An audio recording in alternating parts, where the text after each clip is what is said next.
stuff like that, just to try to get some like traction out there.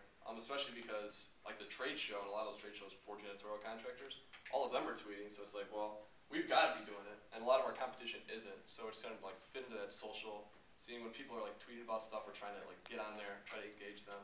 So how do you get people to follow you on Twitter or read your blog? And yeah, we do. We have how do you get it? How do you get? How many followers do you have, out of curiosity? I'm not sure. Probably like 30, maybe. I don't know. Not very many. More than 10, hey. Yeah, more than zero. So, yeah. The big part of that is responding to, like, look at the Twitter notifications and seeing who else is talking about the topics that you're concerned about, and then replying to them, so that you're actually going out and interacting with them in order for them to go, maybe I should follow him and see what he's saying. And that's what Matt's been doing a very good job of. Is he'll go on, see what people are talking about with janitorial as a topic, and then he'll go and respond back to them.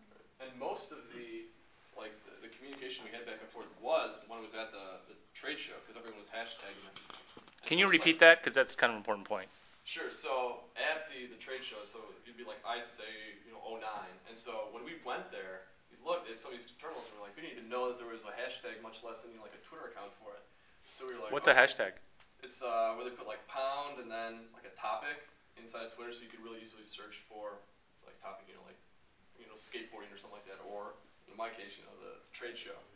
And we literally were using that, and during the trade show, I started tweeting out like different things like, oh, janitorial, quality control, and because they had computers around and they just had Twitter feeds rolling, I was always like near the top of that Twitter feed, always talking about Orange QC on it. So people are walking by, probably like, who the heck are these guys?